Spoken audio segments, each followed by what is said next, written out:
কতকাল দেখবি রে তুই আমার চোখের জল। ওরে তিস্তা ওরে তোর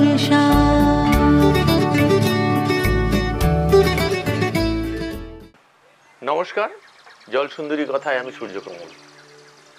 অ্যাকচুয়ালি যে বিষয় নিয়ে আমরা তুলছি, শনিবার আমরা আপনাদের কাছে উপস্থাপন হচ্ছি, সেটা হচ্ছে যে ইস্ট ওয়েস্ট করিডোর। এই যে ইস্ট ওয়েস্ট করিডোরটা আজকে জলপাইগুড়ির পাশ দিয়ে যাচ্ছে, সেই সময় যিনি বিরোধিতা করেছিলেন তখনকার জাদ্রেল মানে একজন প্রভাবশালী মাননীয় মন্ত্রী অশোক ভট্টাচার্য কি বলেছিলেন, চলুন যাই তার কথা শুনে আসি। জলপাইগুড়ি টেলিভিশন নেটওয়ার্কের পক্ষ থেকে আমরা এখন বসে আছি রাজ্যের পুর এবং নগর উন্নয়ন মন্ত্রী মাননীয় শ্রী অশোক ভট্টাচার্য মহাশয়ের সঙ্গে। কিছু খবরের কাগজেই জানতে পারছি যে ইস্ট ওয়েস্ট করিডর মহাসড়ক পথ, যেটা গুজরাট থেকে আসাম যাচ্ছে, তা এই রাস্তাটা কোথা দিয়ে গেলে শিলিগুড়ি এবং জলপাইগুড়ির বেশি মানুষের একটা যোগাযোগের ক্ষেত্রে এবং উন্নয়নের ক্ষেত্রে সহায়ক হবে? এটা তো আমার তো মতে হচ্ছে জলপাইগুড়ি শহরের, জলপাইগুড়ি জেলার যদি বেশিরভাগ এলাকাটা যদি কভার করতে হয়, এটা ওরা চিন্তাভাবনা যেটা করেছে, সঠিক চিন্তাভাবনাই করেছে। এটা হচ্ছে বলছি আমি, সেটা হচ্ছে বাগডোগরা দিয়ে এটা চলে যাবে শালুগাড়া দিয়ে, সেবকের পাশ দিয়ে একটা নতুন ব্রিজ তৈরি করা হবে এবং সেখান থেকে ওদলাবাড়ি, মালবাজার, বীরপাড়া এবং আলিপুরদুয়ার হয়ে যদি যায় তাহলে জলপাইগুড়ি জেলা সবচেয়ে বেশি উপকৃত হবে এবং এটাই হচ্ছে খুব সঠিক সিদ্ধান্ত হবে। কিন্তু স্যার একটা আমাদের কাছে উপকৃত হচ্ছে ঠিকই, কিন্তু দেখা যাচ্ছে যে ডিফরেস্টেশন, বন্যাপ্রবণ এলাকা, তারপরে চা বাগান বেশ কিছু নষ্ট হবে। আমরা চাই ইকোলজিক্যাল ব্যালেন্সটাকে একটুখানি যাতে আমরা বাঁচিয়ে রাখতে পারি। বাজে কথা। ইকোলজিক্যাল ব্যালেন্স কি আছে? যতগুলো এই যে রাস্তা সৌরাষ্ট্র থেকে শিলচর যেটা যাচ্ছে, কত হাজার গাছ কাটা হয়েছে জানেন?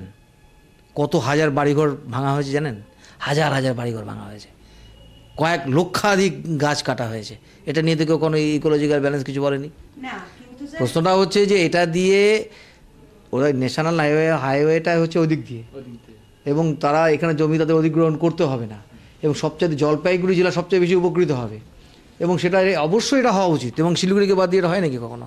ওরা মেইন ওদের যেটা কানেকশানটা হচ্ছে সৌরাষ্ট্র, শিলিগুড়ি, শিলচর, এই হচ্ছে ওদের কানেকশানের রুট। শিলিগুড়িকে বাদ দিয়ে এটা হবে নাকি? শিলিগুড়িকে বাদ দেওয়ার না, কিন্তু ঘটনা হচ্ছে যে এই যে চা বাগান এলাকা, তারপরে এই ফরেস্ট এলাকা, ওয়াইল্ড লাইফ স্যাংচুয়ারি, বুঝতে পারছেন না কেন? ন্যাশনাল হাইওয়ে, যেটা ন্যাশনাল হাইওয়ে 31 তো আছে, ন্যাশনাল হাইওয়ে 31কে ওখানে প্রশস্ত করবে, তার জায়গা আছে ওখানটা, কোনো ফরেস্ট কি যাবে কেন? কিছু যাবে না ফরেস্ট। আর ফরেস্ট যদি একটা দুটো জায়গায় যাবে তাতে কি আছে? স্যার এলআরপি ধরে ওরা যেটা মেন বলছে যে এলআরপি ধরে যাবে, তো এলআরপি ধরে গেলে পারে মূল যে সমস্যাটা হচ্ছে আপনার সেবকের ওই অঞ্চলটা আমরা জানি একদম ফুট হিলস রিজিয়ান, তো ফুট হিলস রিজিয়ানে সেবকে তো যাবে না। তো এটা যাবে হচ্ছে যে রেলের যে ব্রিজটা আছে না, তার ব্রিজের পাশে একটা ব্রিজ করবে, করোনেশন ব্রিজ না, এটাকে বলে রেল ব্রিজ। রেল ব্রিজের পাশে একটা ব্রিজ হবে। সেবকে দিয়ে এই যে এদিক দিয়ে যে টার্নিং, যেটা ইউটার্ন, সেটা হচ্ছে না তো, একদম ইয়ের দিয়ে যেটা হচ্ছে যে বিশেষ করে ওখানে একটা রেলের একটা ব্রিজ আছে, রেলের ব্রিজের পাশ দিয়ে এটা চলে যাবে। এই ম্যাপটার মধ্যে আমরা যদি দেখতে পাই, এই যে অঞ্চলটা দেখুন, এই অঞ্চলটা সবচেয়ে বেশি আপনার রিভার কাভার করছে প্রচণ্ডভাবে, নদী প্রবণ এই অঞ্চলটা। সেখানে রাস্তাটা যদি এইখান দিয়ে না যেয়ে আমাদের NH 31 ধরে যায়, NH 31 ধরে এই রাস্তাটা দিয়ে, এই ধূপগুড়ির এখানটা দিয়ে যদি যায়, আমার মনে হয় মানে যেহেতু ভৌগোলিক দিক থেকে আমার মনে হয় অঞ্চলটা অনেক বেশি আপনার। সেটা আমি জানি না, কথাটা হচ্ছে যে সেটা তো ওরা ঠিক করবে, ন্যাশনাল হাইওয়ে অথরিটি ঠিক করবে, কিন্তু আমার মতে হচ্ছে যে এটা দিয়ে যদি সেবকের পাশ দিয়ে যদি যায়, মানে ওই যে রেল ব্রিজের পাশ দিয়ে ওদলাবাড়ি, মালবাজার হয়ে তারপরে কোন দিকে যাবে আমি ঠিক ভালো করে জানি না। এই উন্নয়নটা শুধু নয়, আমরা চাইছি যে ওয়াইল্ড লাইফ স্যাংচুয়ারি, দেখা যাচ্ছে চাপড়ামারি দিয়ে এই যে আপনি দেখুন না, সৌরাষ্ট্র থেকে রাস্তাটা আসছে, হ্যাঁ কতগুলো জঙ্গলের মধ্যে দিয়ে আসছে ভাবুন তো। এবার আসামের মধ্যে দিয়ে যখন যাবে, যেটা শিলচর পর্যন্ত যাবে, কত জঙ্গলের মধ্যে যেতে হবে ভাবুন তো। আরেকটা কথা, কেউ এই প্রশ্নটা তুলছে না, আজকে এই প্রশ্নটা উঠছে কেন হঠাৎ করে? এই প্রশ্নটা অবান্তর প্রশ্ন। এটা হচ্ছে এইগুলো প্রশ্ন তুললে তো কোনো কাজই করা যাবে না। আমি তো বললাম কয়েক লক্ষ গাছ কাটা হয়েছে, এই প্রশ্ন তো কেউ তুলছে না। কয়েক হাজার মানে বাড়িঘর ভাঙা হয়েছে এই রাস্তার রাস্তায়। আপনি দেখে আসুন, ডালখোলা থেকে আপনি যাবেন ওই দিকে, ওই পুরো ওইদিকে যাবেন, খড়গপুর দিয়ে যাবেন, দেখবেন কি অবস্থা করেছে। আমরা কালকে না কিন্তু স্যার ফরেস্ট এরিয়াটা তো আমাদের রাজ্যে বা আমাদের আশপাশের অঞ্চলে যতটা বেশি। কিচ্ছু হবে না ফরেস্টে।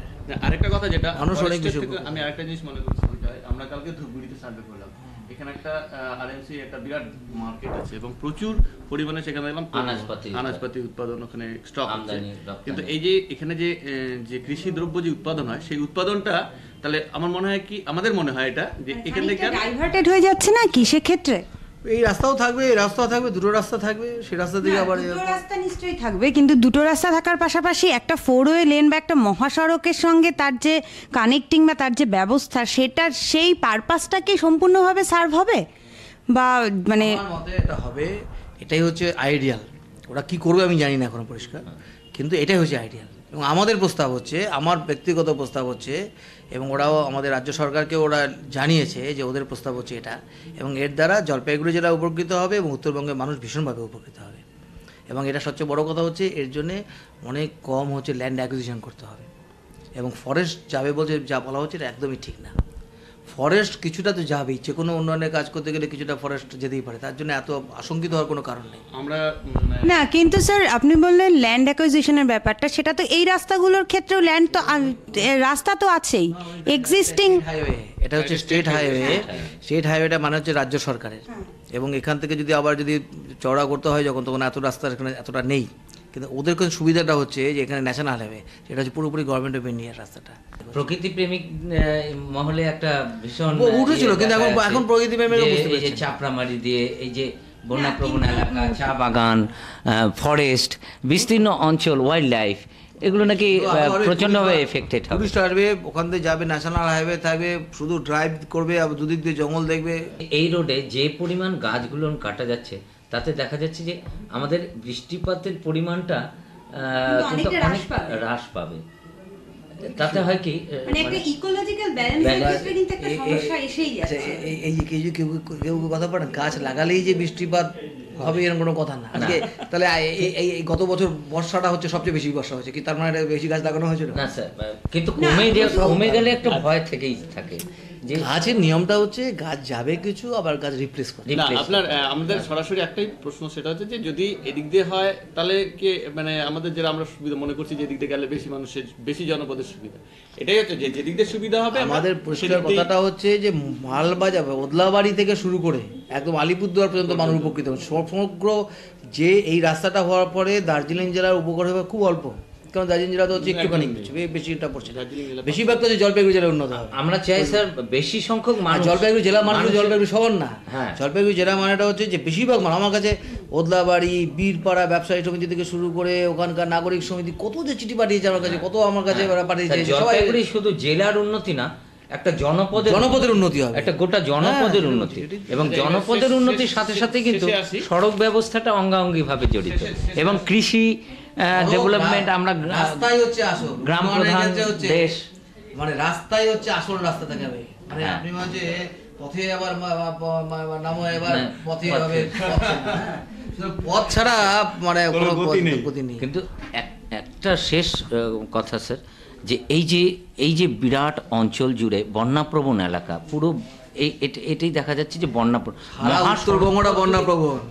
না স্যার, কিন্তু যে রাস্তাটা উত্তরবঙ্গটাই বন্যাপ্রবণ, সারা মানে কুচবিহার জেলা, জলপাইগুড়ি জেলা বন্যাপ্রবণ, দার্জিলিং জেলা ধসপ্রবণ, তাই বলে কি ওখানে কোনো রাস্তাঘাট হবে না? কিন্তু তুলনামূলকভাবে যে অঞ্চলটা কম বন্যাপ্রবণ, জলপাইগুড়ি হচ্ছে সবচাইতে বেশি বন্যা ইদানিংকালে গত 20-30 বছরের মধ্যে সবচেয়ে বেশি বন্যা হয়েছে কোথায়? জলপাইগুড়িতে, এবং এই অঞ্চলেই স্যার বেশি। কিন্তু স্যার সেই জন্য এদিকটা কম, ওদিকটা বেশি, জলপাইগুড়িতে বেশি হয়েছে। তিস্তা থেকে বন্যাটা জলপাইগুড়ি, এটা তো স্যার জলপাইগুড়ি না স্যার, কিন্তু এখানে মানে আমার একটা শেষ প্রশ্ন আছে, সেটা হচ্ছে যে আপনার মানে যেহেতু ওই অঞ্চলটা আমরা মানে দেখেছি ব্যাপারটা বন্যাপ্রবণ, আমি একটা জাস্ট কাল্পনিক একটা প্রশ্ন করছি আপনার কাছে।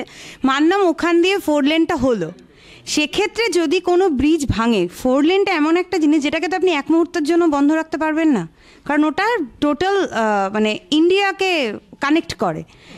এবার সেভাবে করবে। হ্যাঁ, এবার সেক্ষেত্রে এসএইচ কি পারবে মানে ওর পাশাপাশি এত ভারী ভারী জিনিসগুলোকে টেনে আনতে?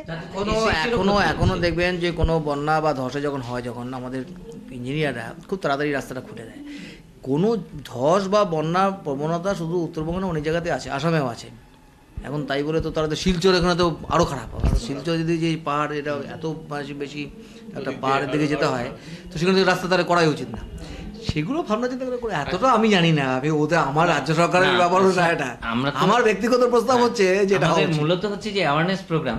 আমরা মানুষকে একটু বোঝাতে চাই যে আমাদের এই যে জনপদের, গোটা জনপদের উন্নতির স্বার্থে আমরা কি কি কাজ করতে পারি এই বিষয়ে আপনার এটা হচ্ছে এই রাস্তাটা হওয়ার সাথে সাথে এই রাস্তাকে কেন্দ্র করে অনেক ট্রাক টার্মিনাল, ধাবা, তারপরে হচ্ছে নতুন নতুন টাউনশিপ করা, কিছু কিছু ইন্ডাস্ট্রি সেখানে আসবে, এর মধ্যে দিয়ে অনেক ইকোনমিক অ্যাক্টিভিটিসও আসবে। এবং এই সমস্ত রাস্তার ক্ষেত্রে এটা আমি দেখেছি, বিদেশেও দেখেছি, যে এক একটা রাস্তাকে কেন্দ্র করে অজস্র পেট্রোল পাম্প হবে, অজস্র ধাবা হবে, হোটেল হবে, মোটেল হবে, কালচারাল সেন্টার হবে, এই সমস্তগুলো ওরা করছে।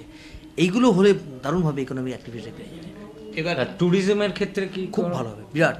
ট্যুরিজমের এইটাই তো আমরা দেখাতে চাইছি, যে ট্যুরিজমের ক্ষেত্রে দেখুন যে আমরা দুনিয়া বড়, আমি মধুবালা, ইটালি, কত কিছু জায়গা যায়। আমি তো বারবার বলি যে ওদলাবাড়ি থেকে শুরু করে শুধুমাত্র যদি পুরো যদি চাপড়ামারি পর্যন্ত, বা চাপড়ামারি থেকে শুরু করে ওই যে ওই কী ফরেস্টটাকে বলে, জলদাপাড়া ফরেস্টের পাশে যে একটা ফরেস্ট আছে, ওইদিকে যদি শুধু গাড়ি নিয়ে যদি যাতায়াত করা যায়, গরুমারা থেকে শুরু করে আরও একটা ওই যে খুব ঘন ফরেস্ট যেতে যেটা পড়ে, তো চিলাপাতা, এই সমস্ত ফরেস্টের মধ্যে শুধু একটা ড্রাইভেজ হবে। এগুলো যদি ড্রাইভ হয় তাহলে প্রচুর টুরিস্ট আসবে। আমার মনে হয়, আমাদের মনে হচ্ছে, আমরা কাল পরশু কদিন ধরে আমরা এই সার্ভে করে যাচ্ছি, তাতে যে হরিণগুলো দৌড়াচ্ছে আমাদের গাড়ির সামনে দিয়ে, একটা ময়ূর চলে গেল, এই যে এরকম যে দৌড়াবে, সেটা কি অনেক নষ্ট হবে না? না না, সেরকম ভাবে সেটাকে দেখতে হবে, সেটা তো কিছু না কিছু সেই দিকটাই আপনাকে আমরা বেশি করে, আমরা তো নিশ্চয়ই সেটা দেখতে হবে। উত্তরবঙ্গের মানুষ আপনার কাছে এমন একটা জায়গায় আমরা দিচ্ছি আপনাকে। উত্তরবঙ্গে আমরা মানে এই ব্যাপারটা আপনি যেটা বললেন যে ট্যুরিস্ট, অর্থাৎ এই যে জিনিসগুলো, এই যে প্রাকৃতিক শোভাটা দেখতেই তো আমরা মানুষজনকে আনবো। তো সেই প্রাকৃতিক শোভা যদি আপনাকে দেখাতে হয়, শুধু আপনি দেখলে হবে না, আমি দেখলে হবে না, আমাদের জায়গায় দেখতে হবে, বাইরের লোককে আনতে হবে। আর বাইরের লোক এসে যদি দেখে যে রাস্তার কিছুই নেই, যেটা আগে ছিল 10 বছর 15 বছর 20 বছর আগে, কোনো রাস্তা একবার আরবার পর সেকেন্ড টাইম সে আসবে। টুরিস্টরা চাইবে ভালো, আমি বলছি তো, রাস্তায় হচ্ছে মূল, রাস্তা চেনাবে। রাস্তা ভালো হলে সমাজ ইন্ডাস্ট্রি হবে, রাস্তা ভালো হলে টুরিস্টরা আসবে, ইকোনমিক অ্যাক্টিভিটি হবে।